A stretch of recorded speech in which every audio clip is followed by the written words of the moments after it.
umthandazo wesabatha imini mayibenhle kwabangcwele.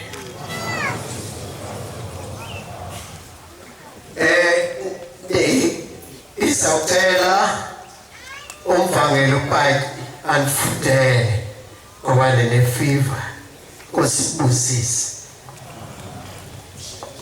Isandulelo sehlabelelo somthandazo wesabatha. Isihlabelelo senkumbuzo yesizukulwana, senkumbuzo yokuzila, inkumbuzo kaNkulunkulu. Ngokenu Jehova Anazaretha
Ngiyabulisa kwesihlalo sasezulwini.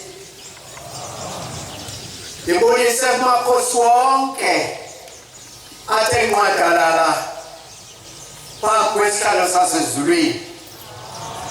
Ngibulise kubefundisi. Ngibulise kubavangeli. Ngibulise kubashumayeli. Ngibulise kunhlanganisudi yonke kaMkhulu. Ngibulise kubakhokheli. Ngibulise kuthimba lonke lasezulwini. Bantwana basekhaya, akulolu ukuma kule ndawo. Le ndawo iyoyikeka. Okokuqala, lokhu ke kule ndawo ngomfundisi uLOLIWE. NgokwesiXhosa ukhila ngithangana mkhaso. Ndimele okhokho bam kule ndawo. Ndimele oThotho. Ndimele uFani. Ndimele uMenze. Ndimele uPopo oDubu. Ndimele uLOLIWE. Ndimele uSophiso yenyama ngubengcubozondwa. Entshaba sozibenze nto. Ndimele intombi zamaNciya onozinga. Ndimele intombi zasematshaweni kwaMathanga. Okokuqala sizawuthoba ivalo ngesihlabelelo sekhulu namashumi amane 148. Zeyisandinda wasimisa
kwenyanga izulu eBhayi 1980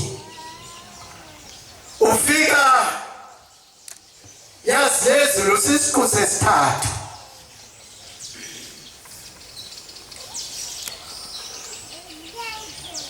sikhokelwa ukuba umfundisi uPlatyi owayekhonza kwinkonzo yamaZiyoni iminyaka emashumi 25 25 years. Wafika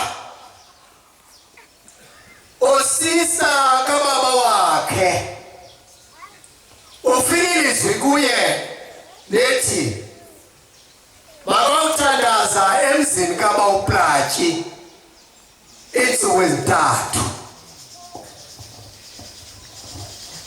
Uyabonwa ke manje phuma engena erumini kanti wenza into ayithunywe zizidalwa zakowabo. Ukwabantu abanenhlahla nini wento zonke umntu alandwe sesibelekweni sikamama wakhe. Uthi-ke 1948 wafika iphupha kuye nathi makawulungisa amangcwaba oyise ngamathune lawo. Uthi-ke kuloo ndawo yayisengamafama wafika wawalungisa amathune amangcwaba obaba otata bakhe sitsho ngesiXhosa. Uthi xa elele ufike lo baba lo tata unxibe ingubo ezimhlophe esikhazimlayo ngaphezu kwenyanga nelanga athi kuye akuwagqibanga amangcwaba otata bakho kanti kukuza kobuNazaretha eBhayi. Into le yenzeka 1948. Ngo-1979 ufika utata wayehambe nomsebenzi ezeBhayi. BaNazaretha bantwana bakaNkulunkulu sisuka kude siphume eZiyoni sibaleka indindiliza kodwa ngothando lokaThixo phambi kwethu wasilanda.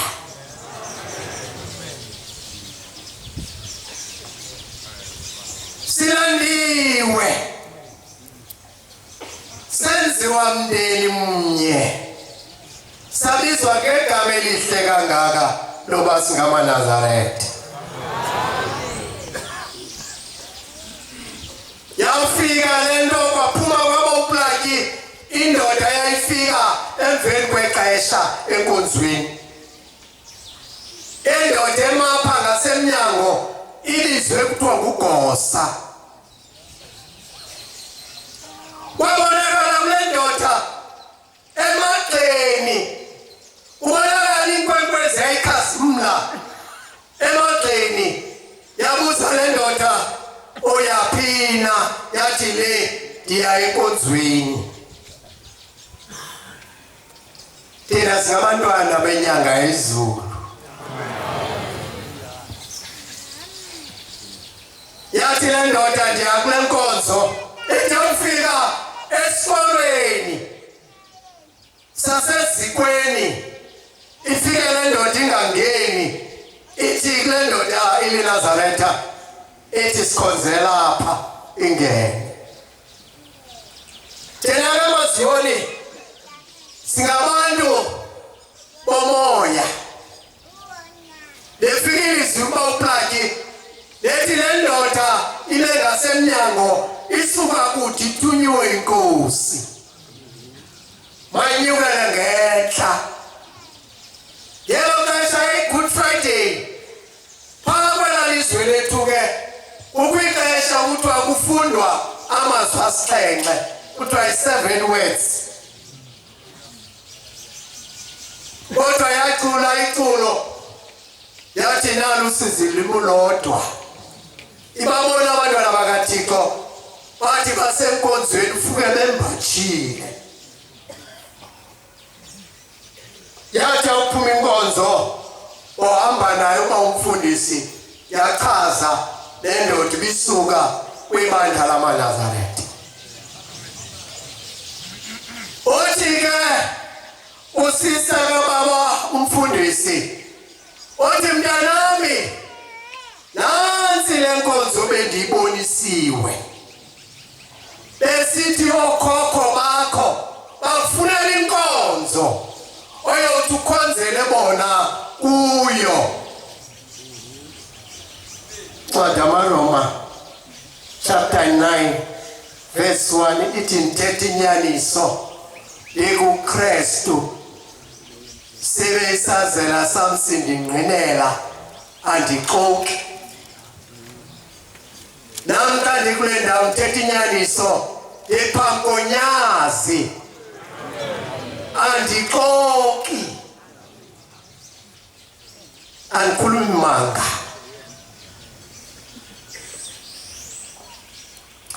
athi wawuplaki mna nendlu yam sawukhonza uThixo ophilayo esethweswe njena inkosi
basezulwini kuba besinomqondo okanye ingqondo yobona masiphina ngeke siyone lento ngoba into yasezulwini uShembe uNkulunkulu uShembe kamkhethiwa buso bantu sonke kuye lingana ngoba singabantwana bakhe uthi-ke mntanami nansi le nkonzo bendiyiboniswe ngoyihlo uthi bavezwa amahoba amhlophe aphathiswa kwathiwa laba bantu banxibe ingubo ezimhlophe yiloo nkonzo ke le oyilandelwe ngoyihlomkhulu wababiza amaZiyoni wabaxelela wathi kubo namhlanje ifikelwe inkonzo yakwaShembe yamaNazaretha bonke abandithandayo bawundilandela yazi ke iqiniso labantu basemhlabeni uthi uYesu ngenye ilanga uthi nina ningabasemhlabeni mna ndikwasezulwini onyazi lelasezulwini thina singabasemhlabeni uthi ke nina nenza ngokwasemhlabeni entabeni baphuma abantu ngapha abanye baya ngapha bamlandela uBawuplaji wathunyelwa eThimba eBhayi mama lokufundisa lobubu Nazareth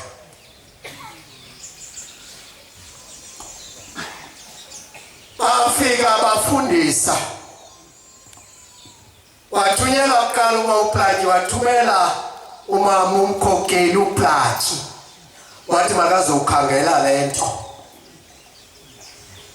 anqabisoni zabo zaseZiyoni eza kwinyanga yezulu sale bafike benze enye into babona ubuhle ndikubonayo namhlanje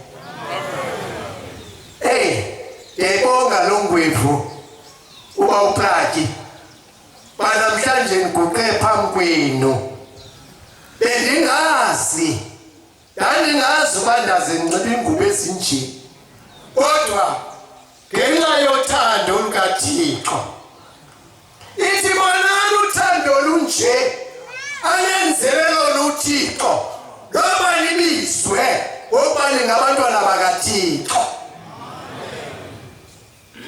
ithi ke akabonakali into esokuba yiyo lendlela ifuna inhlambuluko basibidele mfowethu udadewethu basiphumele ngaphandle singayingcolisi lento sifike sixoxe silungisane sizongena engcweleni kaNkulunkulu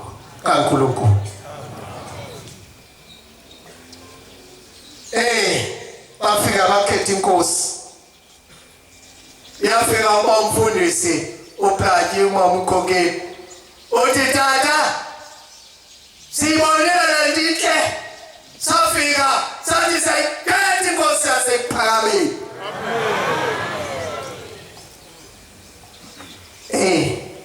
cabe imizekeliso ethi ndawufumana phi na umfazi nesidima uthi ngaphezu kwekorina ixabiso lakhe ethi indoda yakhe ihleli ngayicabanga ngaye wofika umama esenza umsebenzi ekhaya wokonwabisa umyeni wakhe sisentweni njalo yasezulwini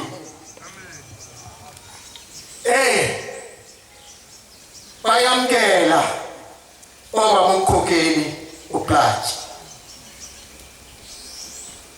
efika befundisa ufundise eBhayi yafika inkosi 1980 yathi bawufike eBorder Gate kwabonakala indoda wakutata wakwamajipi eTranskei wasemabhelini wabona uma umfundisi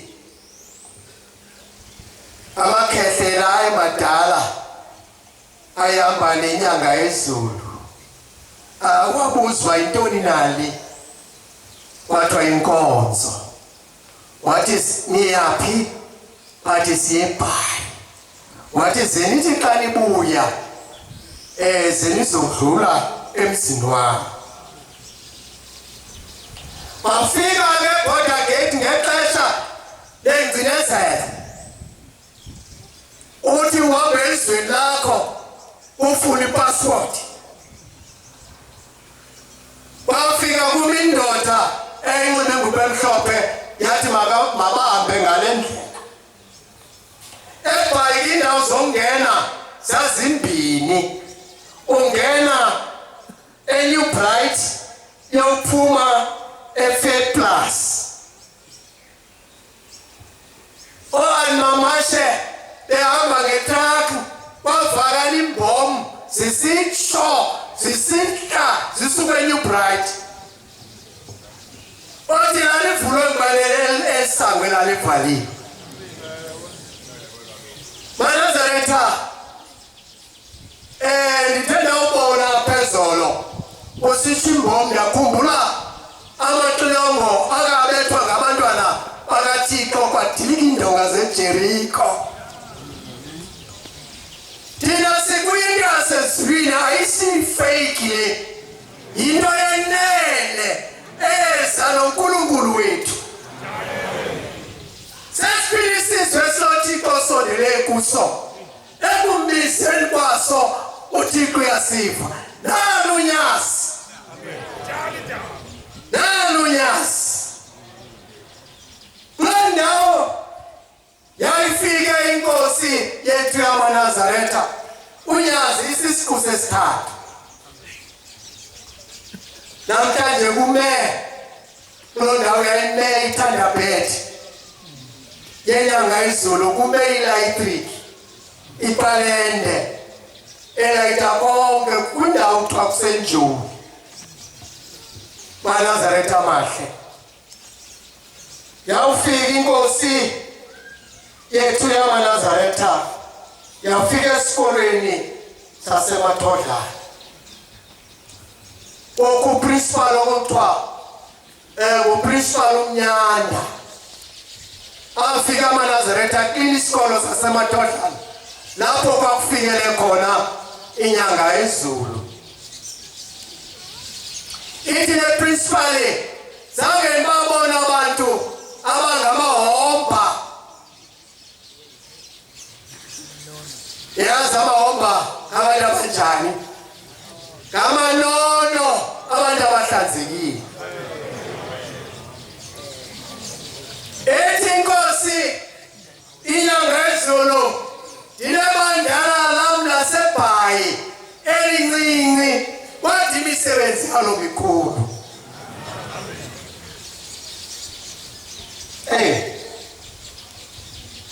Bese twesethini idyokwe esela uphinda sethu noma sisifa noma siphila asiyeke sethu. Unyazi ezulu malive izingqi zethu thina abantu bahambe emvani kwalo. Yafika kwesikolo saseMathodlana uthi uba uplaki wahamba ebusuku ngo-12 esiya kumaplasi angapha kwaseBhayi. Wafika kwibridge wafika kume indoda ende. Andiyazi noma nithini na sithi thina kwela lizwe lethu zizibhonki. Wadlula uplaki yofuna inkomo yokwamkela inyanga yezulu.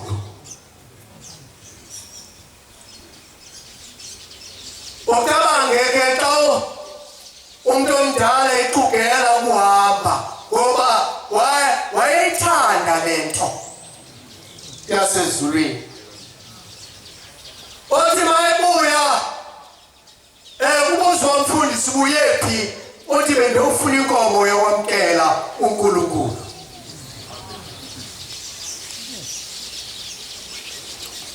Athathe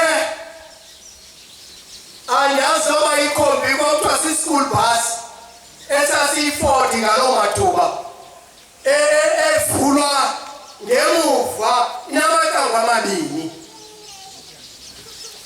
Bayifaka inkomo phakathi.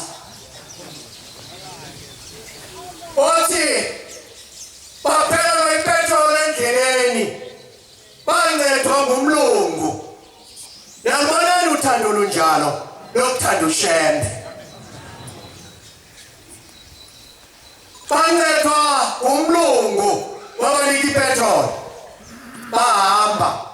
Bathe bekufutshane nesikolo saseMathodlana apho inkosi likhona nethimba layo lasezulwini. Yafa inkomo.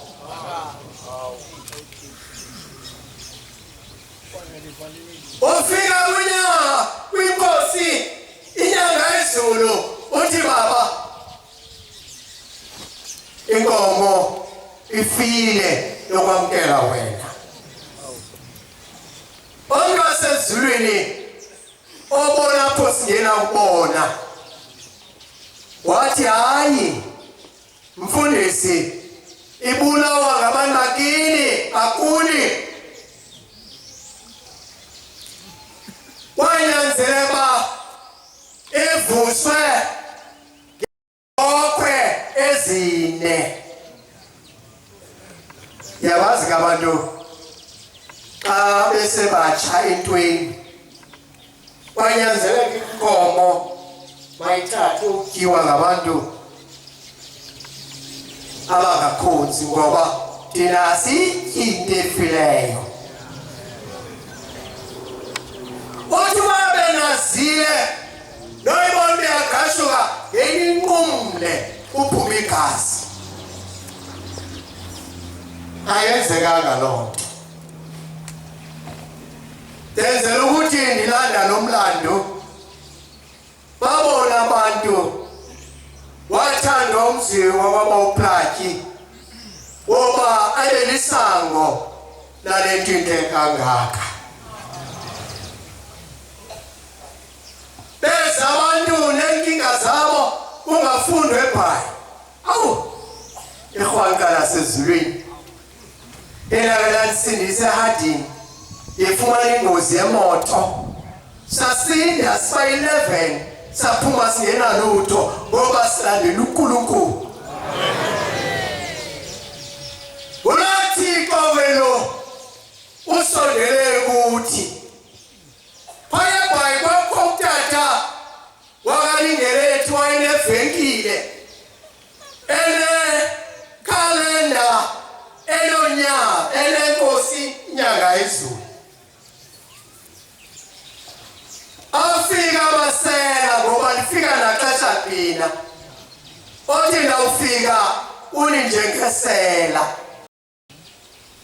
masihlale silungile eManazaretha ngoba singalazi ilixa lofika unyazi naxesha phina ngoba kwixesha lokudilizwa komzimba bantwana basekhaya elona loma kakhangela ingubo yokubhalisa umphefumulo wakhe azange ubizwa awubone umzi wamaNazaretha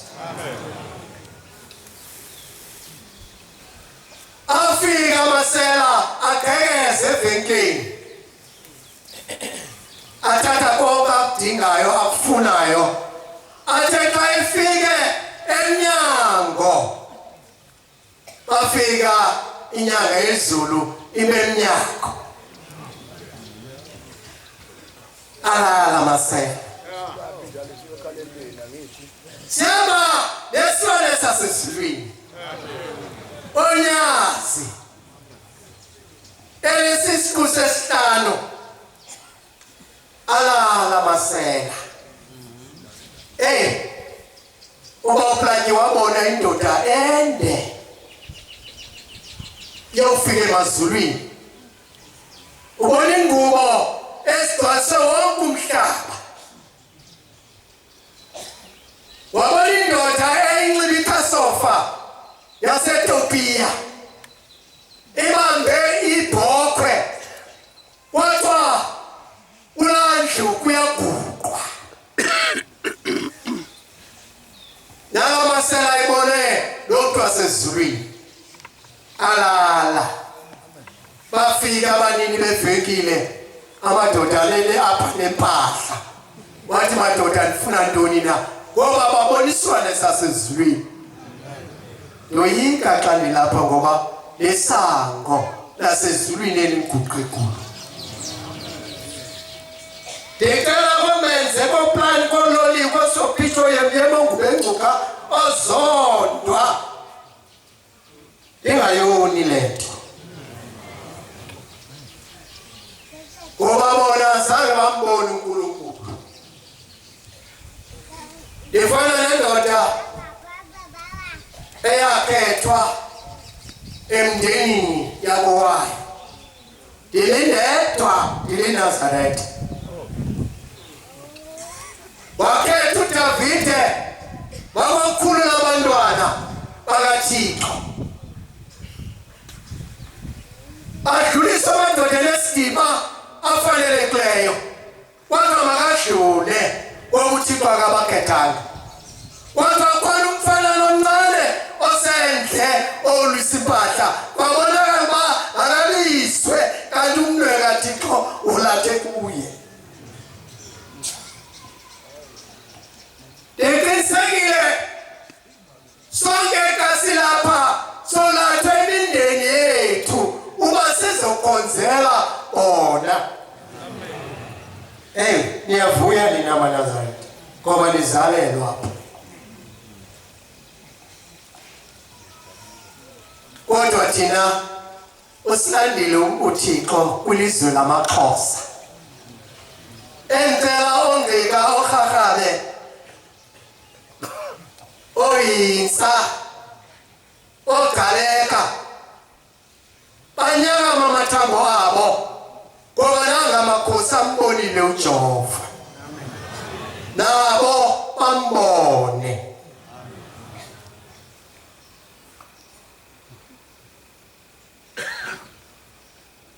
Sabelelo sawuphatanisa abantwana basekhaya ngoba sezulwini. Ningixolele uba andihlaleli ngendlela. Ningixelele intethelo enkosini yethu yamaNazaretha. Sisezulwini. Sizobetha isitampo sokuqhila. Ngombapho abo ngohlobo lwalapha. Amabamba ngesiXhosa.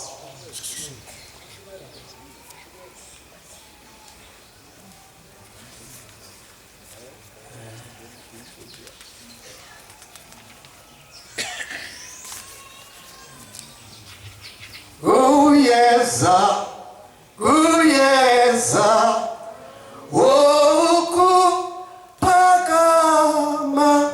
24.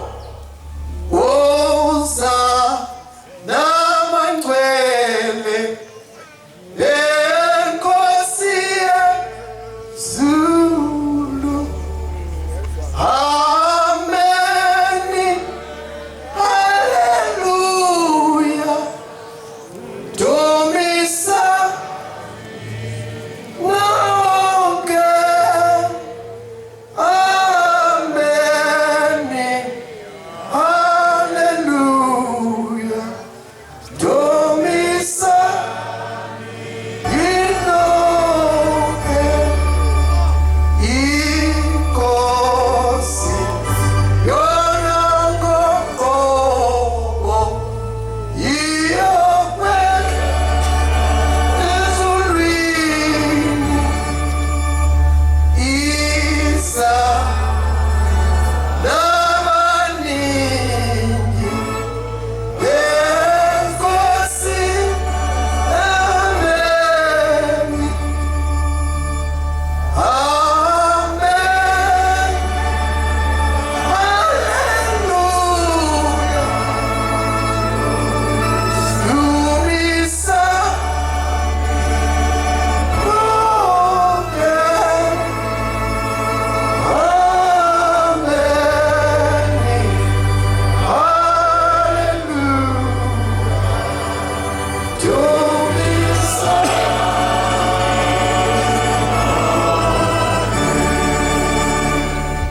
Yaxolisa bangcwele.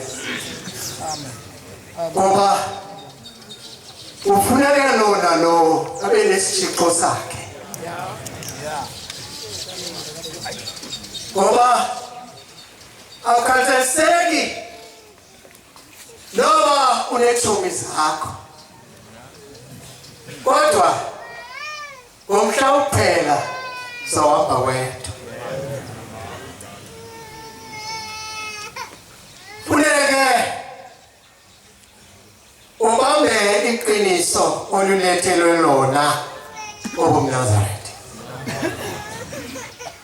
Ithi ke le ngwevu yakwamagibha uthi xa libuya selidlule ngapha. Uyakhumbula isazi ezabuzwa ebeyokuzalelwa phi na unyana wamaJuda ngoba nathi sizokumqula.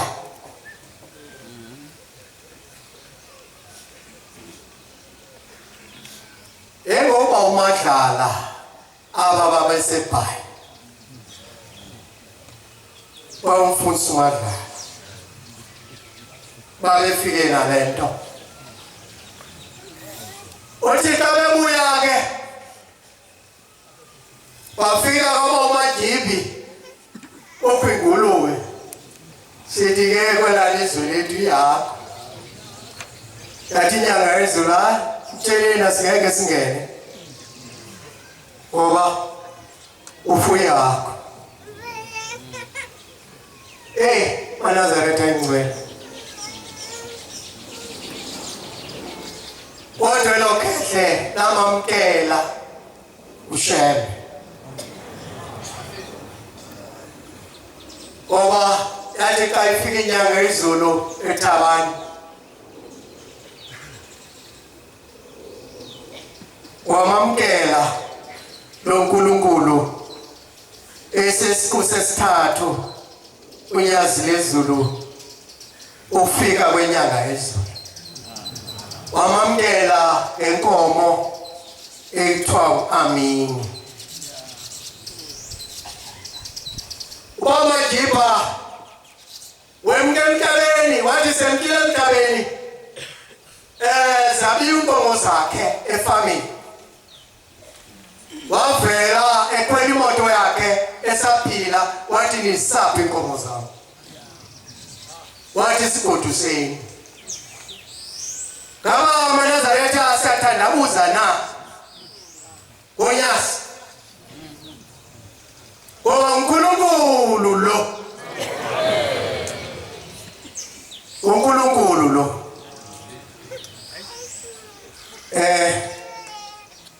incwadi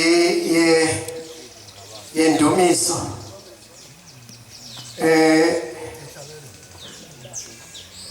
indumiso noma ngamahubo ngosiZulu amahubo 139 ithi Yehova ugocagucile mfundele binjalo ne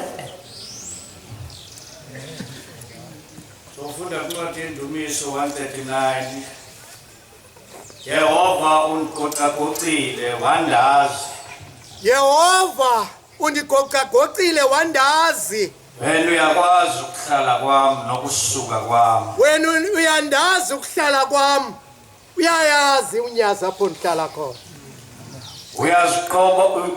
uyaziqonda izicabango zami lakude maNazaretha uShembe uzazi zonke ingcingane zethu ukuhamba kwami nokulala kwami uyakwela ukuhamba kwakho nokuhamba kwami uThixo uyakujonga apho uhamba khona ukhelene nendlela zami zonke wena ukhelene nendlela zami zonke ukuba akukho lizwi elwimini lami ongalaziyo ke Jehova akukho lizwi Thixo ongalaziyo kum yazi lezulu akho nto ungayaziyo ngam iziphoso zami nezigqitho zami ziphambi kwakho yazi lezulu ndize kuwe ndizokukhonzela okhokho bam nabazali bam bonke abangasekho cela ubakhumbule namhlanje sesabatheni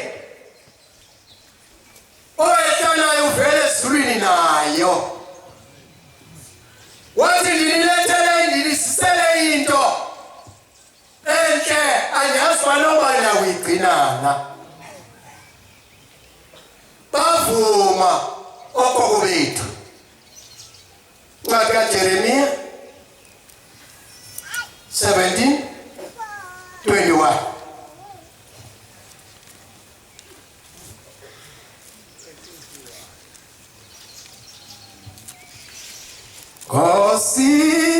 Kosi bobu sise lobu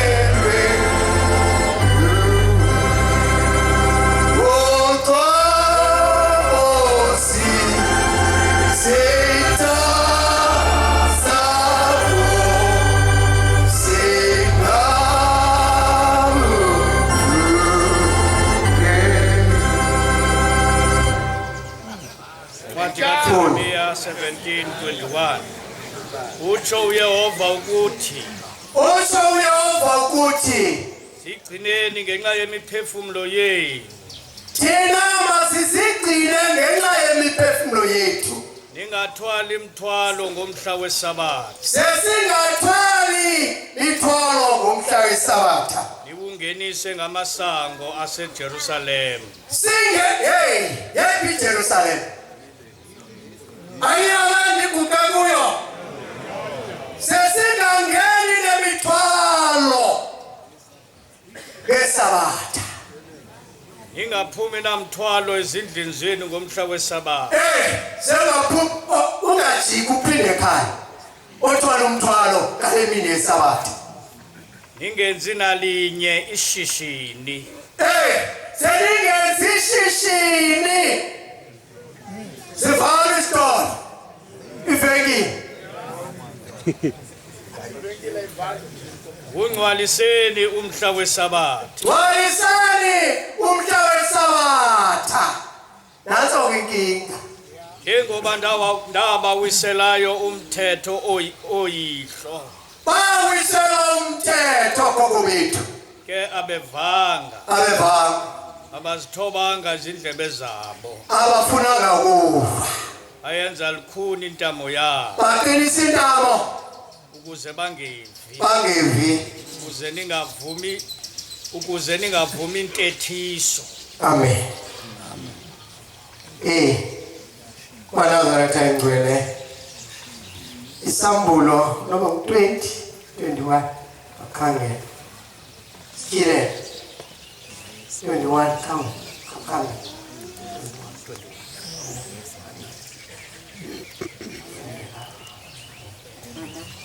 Dabona izulu elitsha nomhlaba omtsha Dabona izulu elitsha nomhlaba omtsha nomhlaba omtsha. kuba elokuqala izulu nowokuqala umhlaba udlule Elokala ledlule izulu. nolwandle aliseka Akusekho lwandle. ndazamna Yohane ndawubona umzi ongcwele Mna Yohane yawubona umzi ongcwele. iJerusalem entsha Jerusalem. eNazaretha. Yiyo sikuyo. usihla uvela kuThixo Usihla uvela kuThixo. phuma emazulwini Ophuma emazulwini. ulungisiwe Isho lencwadi yonyasi. Uhonjisiwe njengomakoti ehonjisela indoda yakhe. akaze wonselwa indoda yakhe Njengomthakazi ehonjisela indoda yakhe. Umhlelomzi. eva izwi elikhulu liphuma emazulwini lisithi Yeva izulu elikhulu izwi liphuma emazulwini. uyabona umnquba lo unabantu La sikuwo leJerusalem inabantu sithaba. uyakuhlala nabo emnqubeni Uyahlala unyazi nohlala nathi kule ngcwele ingilonquba kaThixo. ona babe ngabantu bakhe Thina maNazaretha sibe ngabantwana bonyazi. yena uThixo abe nabo enguThixo wabo Lothixo wethu lunyazi abe nguThixo wethu khona phakade. asule uThixo zonke inyembezi emehlweni abo Azosule inyembezi emehlweni ethu. kungabi sabakho kufa Kungabi sabakho kufa. kungabi sabakho nasijwili Kungabikho sijwili nakukhala. Kungabikho ngoba sihleli noThixo. Genesis 3:21.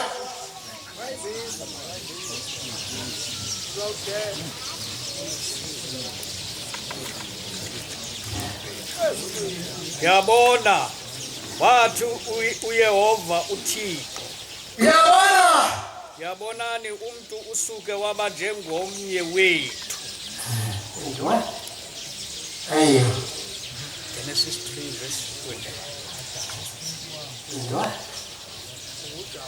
3:21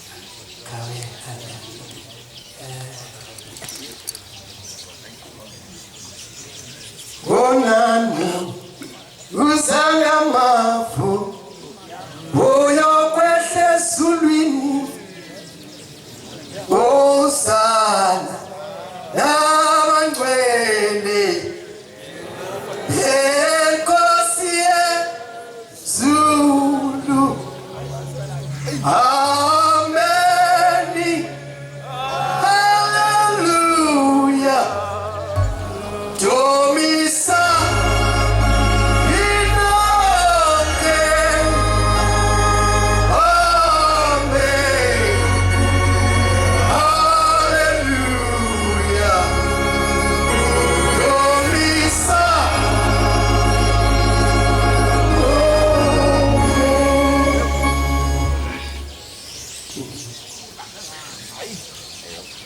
Manazarete egcwele kuphambana imibane phambana imibane kanifundela apha kwakuGenesis 2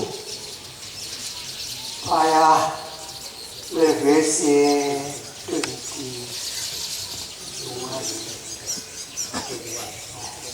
uyehova uthixo wawisa ubuthongo obukhulu phezu ku-adamu walala uyehova wawisa ubuthongo ku-adamu wathabatha lwalunye ezimbandleni zakhe wathabatha lolunye ubambo ezibhambeni zakhe wavinca ngenyama esikhundleni sayo wavinga ngenyama kule ndawo ethabathe kuyo ibambo uyehova uthixo walakha ubambo uyehova walakha ubambo waluthabathe ku-adamu walithabathe ku-adamu waba ngumfazi wamzisa ku-adamu wathi Adamu eli ngoku libambo lasemathanjeni akho libambo lasemathanjeni akho inyama yasenyameni inyama yasenyameni yakho lo yena okubizwa ngokuthiwa ngumfazi kuthiwa umama ukuba ethatyathelwe endodeni ngoba ethatyathwe endodeni ngenxa yoko indoda yomshiya uyise nonina indoda yomshiya uyise nonina inamathele kumkaya babe nyamanye baye bobabini behambaze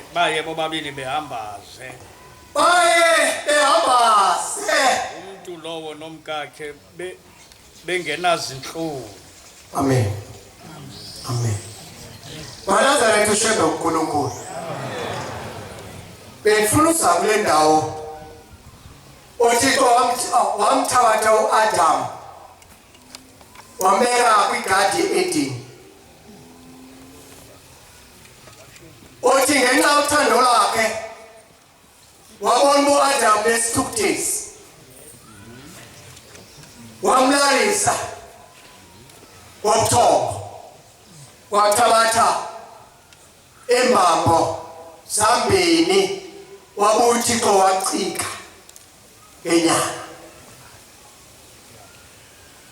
bathi babona ngoba njengoba sikuyo le Eden esikuyo sihangwe ngumthetho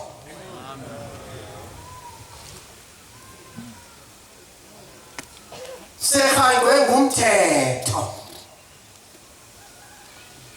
wabanika uThixo umthetho uba awawutya kulaa mthi usesazulwini somyezo wathi ke waba waphulaphula ilizwi lomkakhe wathi umkakhe asemtyini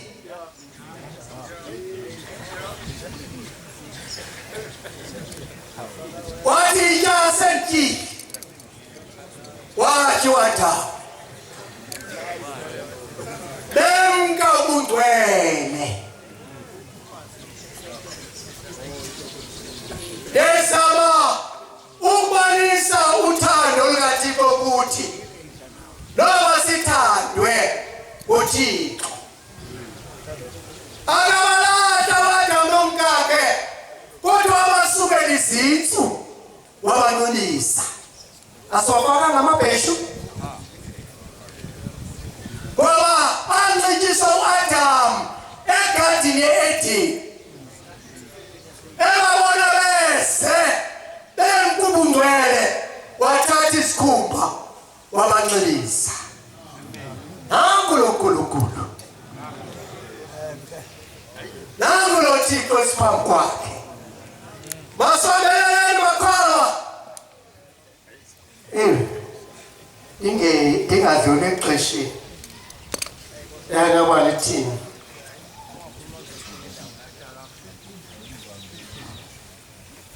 Sisandinda wasimisa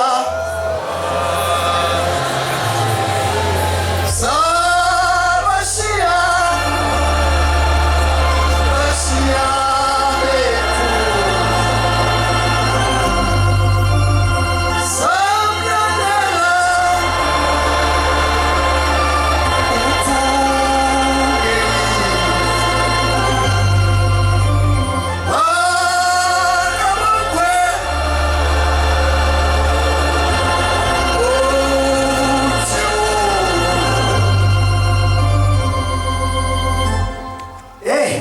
Nazareth. Yeniphunga laviwa umakhulu wakwaRhadebe uSitheya. Sebekho lobu Nazareth waliva iphunga laNkulunkulu walandela. Namuhla asabachiwe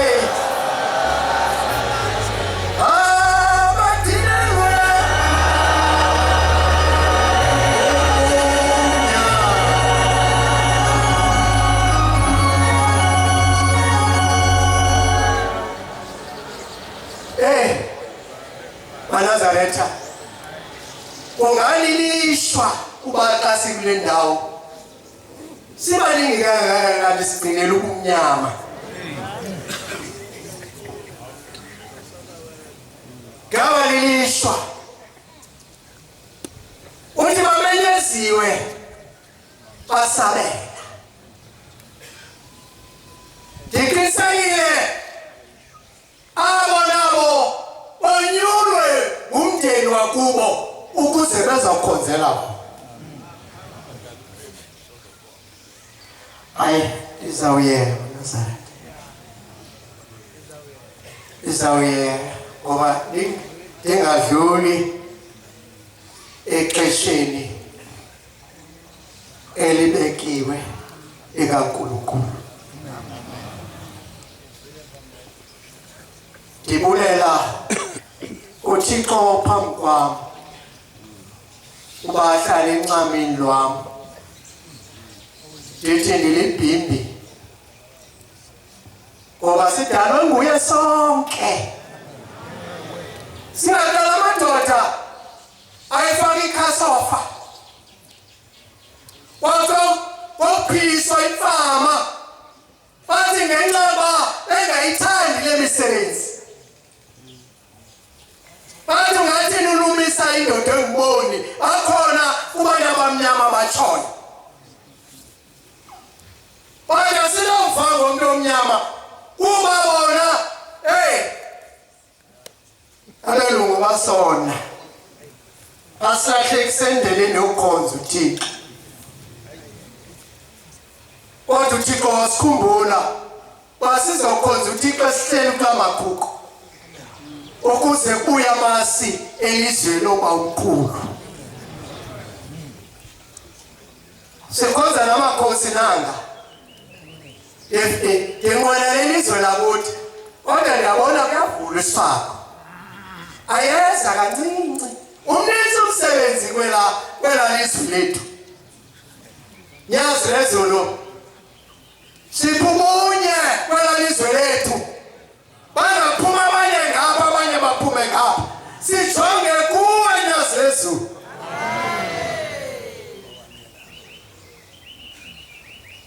Usukela eKingdom South ubheka phambili balambile Nyazi lezulu bafuna ilizwi lakho.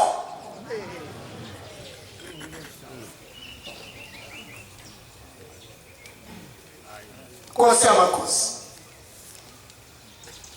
uNkulunkulu omhle bendinikwe nguwe le nkonzo. Sayibuyisa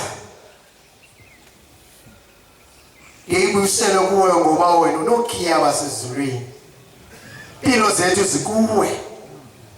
Umbethu ukuwe. Sikhuselwa nguwe emhlabeni. Ubaba uYazezulu utshele kwakuhlatshelwa isihlabelo nosikhathi 11 ngomshwayelo umbuthani Mbuthuma wasetempleni wandengeni wanditolika ngolhloni lisizi isihlabelo 2:11 ekwandeni isihlabelo 2:11 Nkosi usuphama abangcwele abantu abaNkulunkulu basongela umsebenzi kaNkulunkulu. Amen.